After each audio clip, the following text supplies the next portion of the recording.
hariho akandi kantu mwavuze ngo kuzimbwa muri mpwemu mu mpwemu none niryari umuntu twovuga ati urya muntu yarazimbwe muri mpwemu biba ryari? Kuzimbwa muri mpwemu sawa murakoze ukambaza. Yego, kuzimbwa muri mpwemu hakurikira navuze kare ariko ndavuga ubusumbasumbane bw'igihagararo. yego bijya ahari kuzimbwa fizikema. yego Reka rero ndakubwire kuzimbwa mu mpwemu.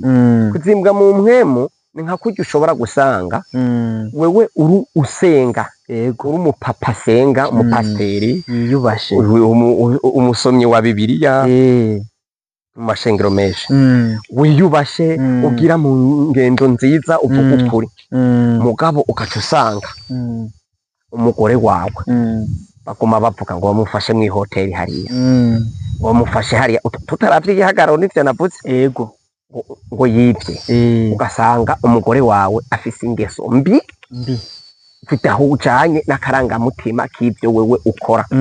Ugasanga warongoye umugore w'imaraya, ugasanga warongoye umugore w'igisuma, ugasanga warongoye umugore w'indyarya, ugasanga warongoye umugore aroga. yego umaze kuba wewe enda kubwira ikintu ca mbere kibi, umugore wawe yokora ibibi byose mugabo ntabe aroga. yego uratibazanye umurambo muhiri wawe ngo niwe wamuroze, uratuntura, yego agafira igiti ibintu, agakura ko ku muntu yararoze, ukabona arahembutse, nawe ntakuri bubigire. eka uraza ngo mwikwirigara bazovuga izina ry'urya mugore, bivugira izina ry'iwawe. Nimba wewe witwa nka Ndaruzaniye, bavuga ngo Mukandaruzaniye, ashirako karangura iwawe kuko kesha urugo n'umugabo gosha ngo yari yamurotse ngo Mukanaka, uwo mugore azonagenda nawe nyene yari yaroze acemo no mu bantu bariko baravuga izina ry'iwawe, ari wagaruka kumva ati bavuze jewe.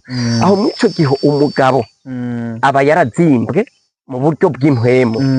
W'igihe cose uzosanga umugore wawe akora ibintu binyuranye n'ukwemera kw'Imana, ariko arica abantu, asambana, yiba, agunga, ari ngara atabana neza n'abantu, wowe ugasanga uri intungane mu kibano, mugabo umugore wawe bana ntashoboka, warazimbwe.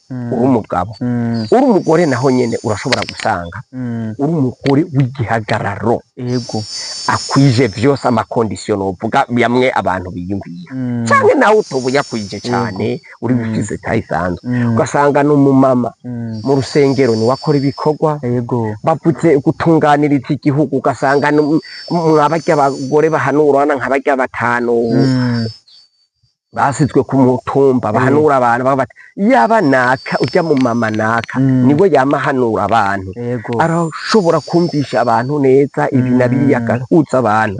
Ugasanga no mu rusengero n'umwizigirwa, nta ngendo mbi agiramwe.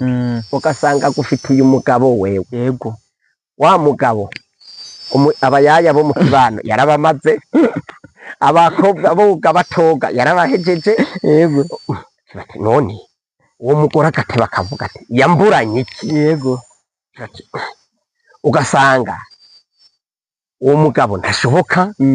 Katumva musanzwe mufise n'ivyo murya ngo afitiye amahera naka ngo yamuzurumye, canke ngo yaraye mu kabare ngo yirarirayo, umugore akaraba ati nende bigire gute, agahanura papa naka ukunuku sheri wanje yarazimbye kera, yarazimbye. Umugabo agakora ibintu bitandukanye, isura y'umugore bazi nziza, ugasanga umugabo wiwe agerageza kuyifutanganya, yego mu gukora amanyanga ashoboka. Ugasanga wa mugore ni umugore wo mu rusengero, umugabo n'umuryango w'urusengero nta nuwazi. Ugasanga wewe umugore mw'ishengero nka kujya muri Pentekote niwe bemera, n'izo shengero zindi zose niwe bemera, mugabo ugaca usanga umugabo wiwe nimboregwa, aranywa akiyonona. Yego nico gihe umugore arabote bakabona ati by'ukuri narazimbwe, none ngire gute. Yego iyo wazimbwe rero uca wemeza uko ibintu bimeze. Rero kuzimbwa mu mpwemu nuko kuntu gukora ibinyuranye n'ibyo uhoraho yemera. Aho nico nakubwiye uba warazimbwe. Kuzimbwa rero kwama kuba kwishi, uko ni kuzimbwa inshuro zibiri nshoboye kugusigurira. Abantu bama bazimbwe kandi nta kundi kuntu dufate wewe rero bimwe nakubwira kuzimbwa fizikema ariho n'ukundi kuntu ubigenza, ariko muga kuzimbwa mu muhemo kubera wa wundi nyene ari umunyamahoro abaguma yibaza yuko azoruhuka agukombenze ukagaruka mu murongo ushobora gushika wewe mwiki gihe yari warazimbwe mu muhemo ukagenda ukisonzeshereza uwo muntu mubana. Kuko narakubwiye yuko harya reka twinjizemwo akantu gatoyi muri Bibiliya kugira bidufashe. Hari ahantu ngo Yesu Kristo yari yagiye gusengera ahantu, rero Yesu Kristo agarutse ndagusabe untunge ku kantu kamwe abantu bari bamaze iminsi bambaza mvuga Yesu na Yesu. Ijambo Yesu riri mu Giswahili, Yesu Kristo naho ubusize mu Kirundi.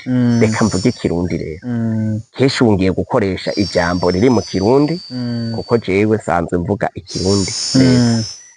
No kuvuga rero Yesu Kristo yavuye ahantu gusenga, asanga abatumwa ngo basengeye umuntu yarimwo idayimoni. Iyo dayimoni iranka kumuvamwo, baza kumwiganira ukuntu byagenze, aca arayisengera nyene arayihinda iravamwo.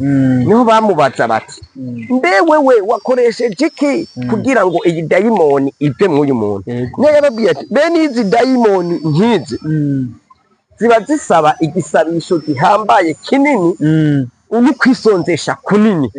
Niyi rero nariko ndakubwira, ukazobona umuntu mubana uri umugabo umugore wawe asambana, nijya dayimoni wumva bavuze muri Bibiliya yafashe irinzi ifata umugore wawe kugira arinde ahebe gusambana.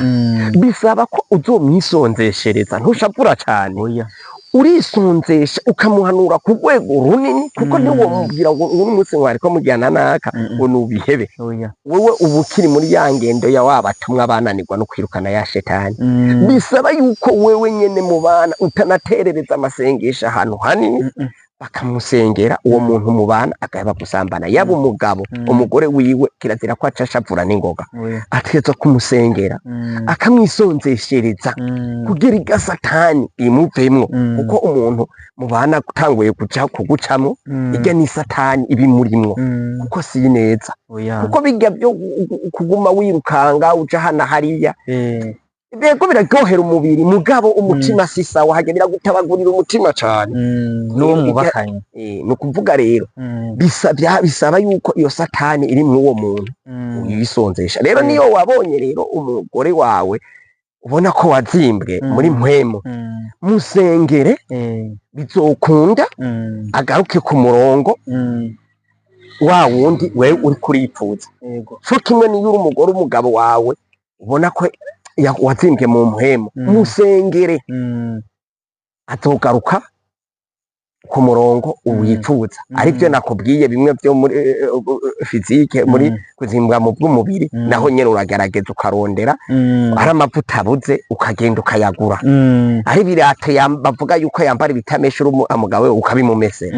Nuko novuga mu bintu byo kuzimbwa wabonye warazimbwe, gerageza ntucutana n'ikigazuzo, ubwira ibishoboka byose, ubungabunga uwo muntu wawe, kuko wamaze kugura imikeke 2 kuri 5 utugaruka kuguma uyibungabunga, uyiteke kwa kundi nyene gusumba wa wundi nawe. Hari n'igihe wona yiteka neza ikaryoha gusumba wa wundi yagura 3 kuri 5. Nico kibazo mbona rero ku kibazo cyo kuzimbana, nibaza ko ntanze umuco ukwiye.